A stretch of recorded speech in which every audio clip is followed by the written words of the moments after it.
अरे सुनिए ना, हमने बाबरी मस्जिद को खो दिया। 48 दिसंबर में चोरों की तरह मूर्तियां रखी गई थीं। उसके बाद राजीव गांधी की सरकार ने, जब कंप्यूटर भी नहीं आया था, बगैर मुस्लिम पक्ष को सुने ऑर्डर थमा दिया, ताले खोल दिया आपने। सुप्रीम कोर्ट को आपने वादा किया और आपने डिमोलिश कर दिया उसके वादे के खिलाफ, और कोई किसी को सज़ा नहीं होती। अब हम दोबारा मस्जिद को खोना नहीं चाहते। और ये जो सर्वे कमिश्नर का ऑर्डर है, ये पार्लियामेंट के 1991 एक्ट की खुली खिलाफ वर्जी कर रहा है। ये सुप्रीम कोर्ट का जो जजमेंट है, जिसमें जस्टिस चंद्रचूड़ ने लिखा कि 91 का एक्ट सेकुलरिज्म में बेसिक स्ट्रक्चर से ताल्लुक है। आप क्या कर रहे हैं? और 1991 में इसी ज्ञानवापी मस्जिद के बारे में हाई कोर्ट ने स्टे दिया था। किस राह पर इस मुल्क को लेकर जा रहे हैं आप? बहुत गलत काम हो रहा है ये। लेकिन सब कुछ कोर्ट के उससे हो रहा है। कोर्ट नहीं भाई, नहीं, हाँ, इसीलिए तो हम कह रहे हैं कि ये उस मस्जिद की कमेटी को और पर्सनल लॉ बोर्ड को फौरन सुप्रीम कोर्ट जाना चाहिए, और सुप्रीम कोर्ट के इन छुट्टियों से पहले सुप्रीम कोर्ट को जाकर इस वायलेशन को, जो कोर्ट के जजमेंट का हो रहा है और पार्लियामेंट के एक्ट का हो रहा है, उसको रुकाने की जरूरत है। ये बिल्कुल गलत ऑर्डर है। आप भी मुस्लिम पर्सनल लॉ बोर्ड के मेंबर हैं, आपने अपने मेंबरान से नहीं, मैं बोर्ड का स्पोक्स पर्सन नहीं हूं, इसीलिए मैं उम्मीद करता हूं कि पर्सनल लॉ बोर्ड और वो कमेटी के लोग सुप्रीम कोर्ट को जाएंगे, और सुप्रीम कोर्ट का खुद जजमेंट है बाबरी मस्जिद के टाइटल सूट में, उसका खुला वायलेशन है ये। 91 में उसी हाई कोर्ट ने इसी मस्जिद के ऊपर कहा था कि स्टे दिया था। क्या कर रहे हैं आप? कौन सी देश को किस राह पर लेकर जा रहे हैं? अरे आप एएसआई के नहीं मानते, लेफ्टिनेंट गवर्नर कश्मीर के एएसआई की कानून के खिलाफ वर्जी करते हैं, बैठ जाते हैं। कुतुब मीनार में आप चले आते हैं, एएसआई का प्रोटेक्टेड मॉन्यूमेंट है। कुव्वतुल इस्लाम मस्जिद में आप जाकर तमाशा करते हैं। क्या क्या आप क्या करना चाह रहे हैं? आप तो अपनी आइडियोलॉजी को, ना संविधान को रोन देंगे अपनी आइडियोलॉजी के नाम पर, आप सुप्रीम कोर्ट के जजमेंट को अपनी आइडियोलॉजी के नाम पर रोन देंगे कि ये इस तरह चलेगा क्या देश? लेकिन जिन साथियों को उसकी बात हो रही है कि उसमें कुछ निकले तो हो जाने। अरे क्या देखिए, निकला नहीं निकलेगा, भाड़ में जाए। 91 का एक्ट ये कहता है कि 15 अगस्त 1947 को मस्जिद, मंदिर, गिरजाघर जो भी थी होगी, उसका ना नेचर चेंज होगा, ना उसका कैरेक्टर चेंज होगा। आप होते कौन है भाई? कहां रोकेंगे? कल मैं जाकर कहूंगा कि प्रधानमंत्री के घर के नीचे मस्जिद है, तो खोदने देंगे कोर्ट मुझे? हैं? कहां रुकेंगे आप? मैं बोलूंगा नहीं, उस घर के नीचे है मस्जिद मेरी, आप देंगे मुझे खोदने का? देंगे आप? मैं कहूँ सर्वे कमिश्नर अपॉइंट करिए, बताऊंगा आपको मस्जिद है। नहीं, खाने खां जहां का उसमें मॉन्यूमेंट निकलेगा, दे देंगे क्या मेरे को आप? देश इस 91 के एक्ट के तहत चलेगा, सुप्रीम कोर्ट के जजमेंट के तहत चलेगा, या किसी मस्खरों के मंचलों पर, उनकी आइडियोलॉजी पर चलेगा? ये तमाम के तमाम लोग संघ परिवार से जुड़े हुए हैं, और इन्हीं का तमाशा है पूरा। ये ताजमहल का भी कंट्रोवर्सी है, देख लीजिए आप, 2 कोर्ट के 2 जजमेंट देख लीजिए आप। इलाहाबाद हाई कोर्ट कह रही है कि अब आप आकर हमारे चैम्बर में देख लीजिए, और वो जो कोर्ट को गए थे ताजमहल के केस में, उनका नाम, महाशय का नाम रजनीश सिंह है। वो अयोध्या में बीजेपी के मीडिया के इंचार्ज हैं। वहां पर हाई कोर्ट ने उसको खारिज कर दिया, और लोअर कोर्ट कहती है कि सर्वे कमिश्नर बनाएंगे।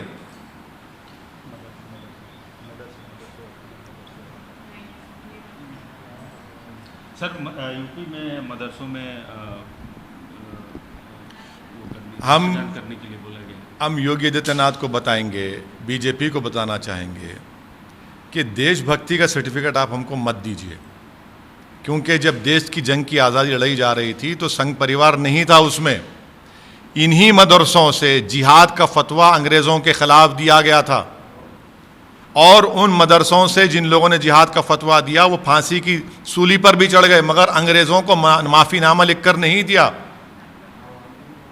आप क्यों मदरसों को देशभक्ति का सर्टिफिकेट देना चाहते हैं? क्या भारत के हर मदरसे में 15 अगस्त को, 26 जनवरी को उनका जब सालाना फंक्शन होता है तो हर देशभक्ति की बातें की जाती हैं? उन मदरसों में देश से मोहब्बत की तमाम चीज़ों को सिखाया जाता है। अगर कोई इन मदरसों से आलिम दीन, मुफ्ती बनता है तो वो देशभक्त होता है, मगर आप शक की नज़रों से उनको देखते हैं। आप शक की नज़रों से उनको देखते हैं, इसीलिए इस तरह का कानून बना रहे हैं नहीं आप। सर, पूरे मुल्क में सभी इंस्टीट्यूट में सिनेमा हॉल में जब केस गया था सुप्रीम कोर्ट का, क्या कहा था सुप्रीम कोर्ट ने?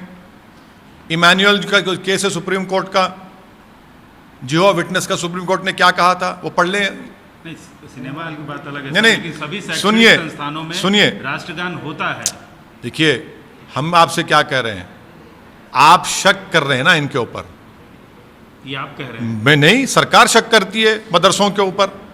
बीजेपी के कई नेता कहते हैं मदरसों के बारे में। अरे ये तारीख को क्यों भूल जाते? कौन थे अल्लामा फजल खैराबादी?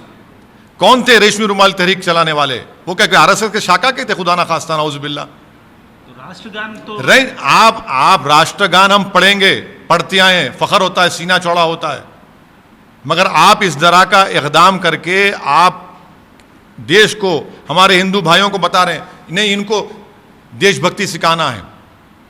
आप नहीं सिखा सकते, आपको हमसे सीखना चाहिए। अगर आप अल्लामा फजल खैराबादी और मौलाना हुसैन अहमद मदनी रहमतुल्लाह अलैह, मौलाना अबुल कलाम आज़ाद, जौहर बरादरान की कुर्बानियों को पढ़ेंगे तो आप तो जवाब ही नहीं दे पाएंगे ना उनका। इसीलिए ये सब तमाशे किए जा रहे हैं। Sir, what's your reaction on specially on Gyanvapi and there is My reaction on Gyan Vapi has been that order of the court of creating a survey and a survey commissioner is a blatant violation of 1991 Places of Religious Worship Act. It is a grave violation of Supreme Court judgment given in the Babri Masjid title dispute.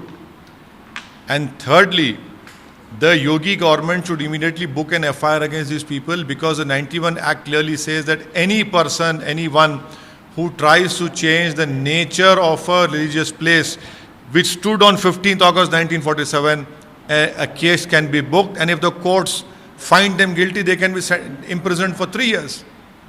This is a blatant violation, and I hope that the All India Muslim Personal Law Board and that Masjid Committee would go to Supreme Court. And I would also on record say that I have lost one Babri Masjid, I do not want to lose another masjid. We do not want to lose another masjid.